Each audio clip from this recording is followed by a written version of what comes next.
दोस्तों, मेरा नाम है झिलमिल। और जैसे कि हमने पिछले वीडियो में देखा था कि पोर्टुगेज का एंड किस हालातों में हुआ था, किस तरह से हुआ था। आज हम देखेंगे कि पोर्टुगेज जब इंडिया में आए थे तो उसका इंडिया के ऊपर किस तरह का सिग्निफिकेंस था। Significance of the Portuguese in India. Portuguese ने क्या हमको दिया, क्या हमको सिखाया।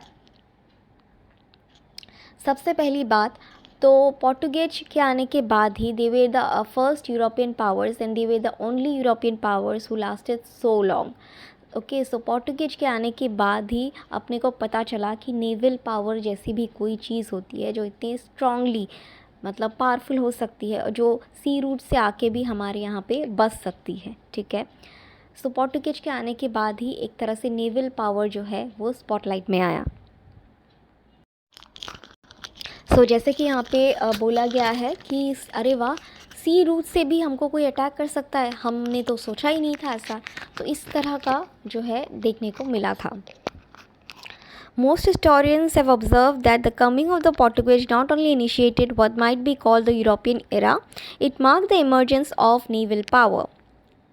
द चोलास वो जो थे उन्होंने भी नेवल पावर कहीं ना कहीं लाया था, बट उनका जो नेवल पावर था वो टेक्निकलिटी में इतना ज़्यादा सक्षम नहीं था, इतना ज़्यादा पावरफुल नहीं था compare to the Portuguese. The Cholas, among others, had been a naval power, but it was now for the first time that a foreign power had come to India by the way of sea. India में ऐसा पहली बार हुआ था कि एक foreign power जो है वो सी रूट के द्वारा आई थी, और जो इंडिया के मुग़ल एम्परर थे वो काइंड ऑफ एस्टॉनिश्ड हो गए थे कि अरे इस तरह से भी कोई हमको अटैक कर सकता है, इस तरह से भी हमें खतरा आ सकता है। तो जो इमर्जेंस ऑफ नेवल पावर था वो it was at its peak during the time of the Portuguese. अब बात करते हैं मिलिट्री के एरिया में किस तरह की कंट्रीब्यूशंस डाली थी पोर्टुगेज ने। पोर्टुगेज ने इंट्रोड्यूस कराया था बॉडी आर्मर्स। बॉडी आर्मर्स वो होते हैं जो युद्ध में जाने से पहले लाइक शील्ड टाइप का पहन लेते हैं, जिससे आक्रमण गोली वगैरह लाइक बुलेट प्रूफ जैकेट जिसे बोलते हैं उस तरह का ही कुछ था, जैसे आर्मर था जो शील्ड करता था दुश्मन के वारों से। उसके बाद match lock man, this is a match lock man. इस तरह का जो है it was a match lock gun, उसको संभालने के लिए मैन होता था।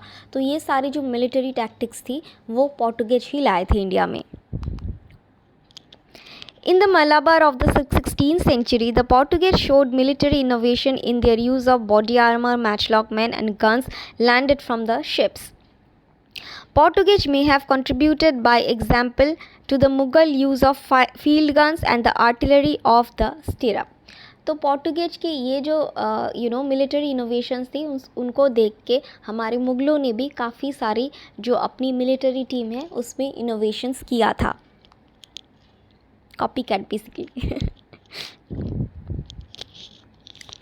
However, an important military contribution made by the Portuguese on shore was the system of drilling groups of infantry.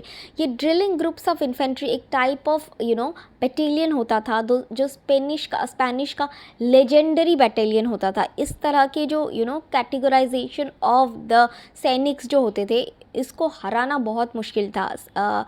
इसको it is one of the legendary system of infantry which is called the drilling groups of infantry। ये Spain से अपनाया गया था, उसको भी Portuguese यहाँ पे लाए थे और उस तरह की कारीगरी उन्होंने दिखाया था युद्ध भूमि में।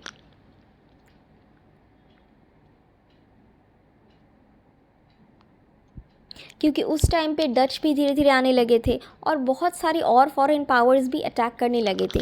तो पोर्टुगेज ने क्या किया था, ये इस तरह का जो मिलिट्री सिस्टम है वो बना के रखा था ताकि किसी भी बाहरी एरिया का अटैक को काउंटर कर सके। दिस वाज ये आपको प्रीलिम्स के लिए इम्पॉर्टेंट हो सकता है कि किसने ये इंडिया में लाया था जो स्पेनिश मॉडल से अडॉप्टेड है। The infantry group, drilling groups of infantry, ये कौन इंडिया में लेके आया था।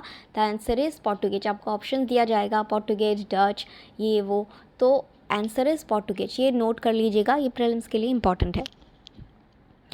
The practice was adopted first by the French and English and later taken up by the Maratha and Sikhs, and such armies of sepoys became new tools of empire in India. इस technique को, इस practice को इतना ज़्यादा popularity मिली, क्योंकि इस तरह के जो इन्फेंट्रीज़ होती थी उनको हराना बहुत ही ज़्यादा मुश्किल होता है।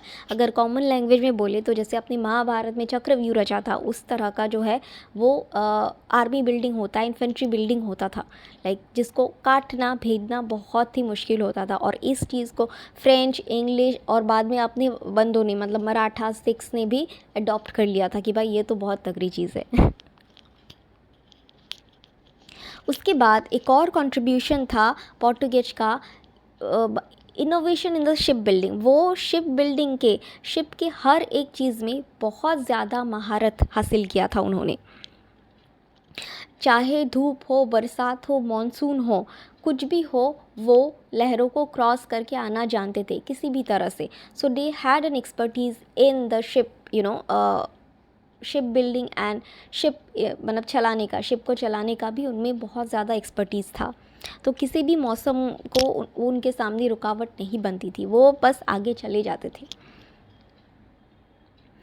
The Portuguese were mastery of improve techniques at C.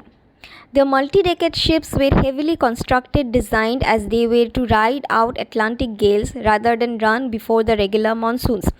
This permitted them to carry a heavier armament. उनको जनरली शिप्स में क्या होता था कि अगर मानसून आने वाला है तो वो ट्रैवल नहीं करते थे, क्योंकि तब जो लहरों को मैनेज कर पाना वो बहुत मुश्किल हो जाता था, एक्सीडेंट होने का डर होता था। लेकिन पोर्टुगेज के शिप्स इतने टेक्निकली एडवांस थे कि वो बिंदास होकर चलते थे, मानसून आए कुछ भी आए हमको नहीं फ़र्क पड़ता, हमको जाना ही है।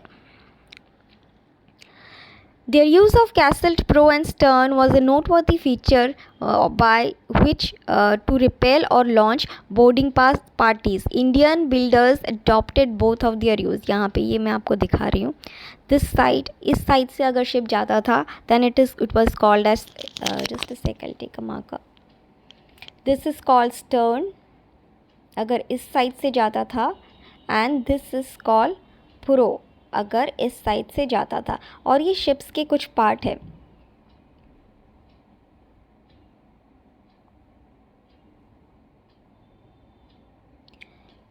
प्रो जो था वो front part of the ship था और बोट था, और स्टर्न जो था वो रियर यानी कि back side of the ship और बोट था। और पोर्टुगेज जो थे वो दोनों तरह से चलाने में सक्षम थे, चाहे इधर चाहे उधर, ठीक है।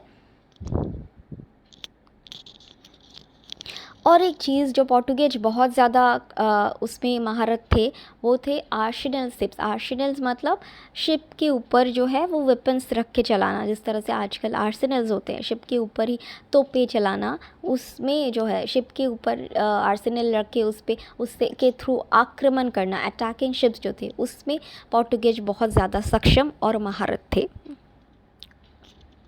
However, the Portuguese skill at organization, as in the creation of royal arsenals and dockyards, and the maintenance of a regular system of pilots and mapping and pitting state forces against private merchant shipping, was even more noteworthy. ठीक है, यहाँ पे generally जो infantry drilling system होता था वो ही एक तरह का एक अनबीटेबल फोर्स था। उसके बाद वो लोग आर्सेनल्स या शिप में भी के थ्रू ही अटैक करते थे। तो मान लीजिए आप, मतलब they were kind of invincible. The Mughals and Marathas may certainly have learned from the Portuguese, but the more certainly heirs of the knowledge were other Europeans, especially the Dutch, English in Asia. Mughals and Marathas ने तो learn किया इन सारी चीज़ों को, लेकिन वो थोड़े late या थोड़े स्लो लर्न किया। इस चीज़ को कॉपी किया या पिकअप किया जो अगले जो नेक्स्ट यूरोपियंस आने वाले थे, लाइक डच हो गया, इंग्लिश हो गया, जो हम नेक्स्ट वीडियो में पढ़ें, उन्होंने इस चीज़ को बहुत फटाफट पिकअप किया कि भाई ये क्या कर रहा है, हमको भी करना है। हमारे बंदों ने थोड़ा थोड़ा लेट किया या स्लो किया।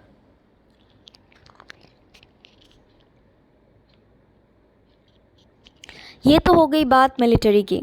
हमने मिलिट्री में देख लिया कि किस तरह से था। शिप बिल्डिंग में उन्होंने हमको सिखाया कि कितने इनोवेशंस होने होते। अब उन्होंने हमारे कल्चर में भी न्यू इनोवेशंस दिखाए। आप अगर गोवा जाओगे तो अभी भी आपको पोर्टुगेज बिल्ड आर्किटेक्चरल हाउसेस मिलेंगे, किधर न किधर। कौन सी जगह पर मिलेंगे मैं भूल गई हूँ, लेकिन एक जगह है स्पेसिफिकली गोवा में, वहाँ पे पोर्टुगेज के द्वारा बिल्डिंग्स जो है, आर्किटेक्चर है वो आपको मिलेगी ही मिलेगी। और जो आप बीचेस के बाजू में जो शॉप्स वगैरह होते हैं वहाँ भी पोर्टुगेज के द्वारा की हुई सिल्वर की कारीगरी या गोल्ड की कारीगरी वो सब भी देखने को मिलेगी। वो आज भी वहाँ पे बेची जाती है, मेरे पास खुद भी है। भले ही वो जो मिशनरीज़ थे उनकी मिसाल दी जाती, उनको याद किया जाता है क्योंकि उन्होंने जो है धर्म परिवर्तन करना चाहा, क्रुएल्टी दिखाई थी towards the Muslim, towards the Hindus, लेकिन उन्होंने कुछ अच्छे काम भी किए थे। लाइक उन्होंने टीच किया था, लाइक पेंटिंग्स को, नए नए पेंटिंग्स के इनोवेशंस को वो पैट्रॉन करते थे, वो इन सब चीज़ों को इनकरेज करते थे। In India, the memory of religious persecution and cruelty detracts from the other contributions made by the Portuguese in the cultural field. However, it cannot be forgotten that the missionaries and the church were also teachers and patrons in India of the arts of the painter, carver and sculptor. अभी भी आपको देखने को मिलेगा इतनी fine कारीगरी है ना उनकी, जो उन्होंने सिखाया था। जो मिशनरीज़ थे उन्होंने एक तरह से पैट्रोनाइज किया था या सिखाया था एक तरह की कारीगरी, arts, sculpturing of certain kind of dishes, vessels, chairs, इस सारी चीज़ों को उन्होंने कारीगरी सिखाई थी। और वो हमारे पास जो है अभी भी है, हमने वो सीखा है अच्छे से। As in music, they were the interpreters not just of Portuguese but of Europeans art to India. European art का प्रचालक थे वो, और यूरोपियन आर्ट को उन्होंने यहाँ पे लेके आए थे। ठीक है, उसके बाद ये देखिए एक पोर्टुगेज कारीगरी, और ये दोनों जो है वो पोर्टुगेज कारीगरी है। सिल्वर स्मिथ और गोल्ड स्मिथ को उन्होंने बढ़ावा दिया था उनकी कामों को, और बहुत सारी नई नई डिज़ाइंस उन्होंने कारीगरी वो लेके आए थे। ये सब आपको आर्ट एंड कल्चर में मिल जाएगा अच्छे से। The art of the silversmith and goldsmith flourished in Goa, and the place became a center of elaborate filigree work, fritted foliage work and metal work embedding jewels. ये filigree work जो है वो इस तरह का होता है। ये बहुत सारी चीज़ों में किया जाता है, बहुत सुंदर कारीगरी होता है, ये देखने में बहुत सुंदर लगता है। उसके बाद ये इस तरह का वर्क है। उसके बाद गोल्ड एम्बेडेड ज्वेलरीज या ऑर्नामेंट्स जो है वो भी सिखाने को मिला था। ठीक है, ये है हमारे वीडियो का एंड। आज के लिए बस इतना ही, कल फिर मिलेंगे कुछ नए लेक्चर्स के साथ। Thank you.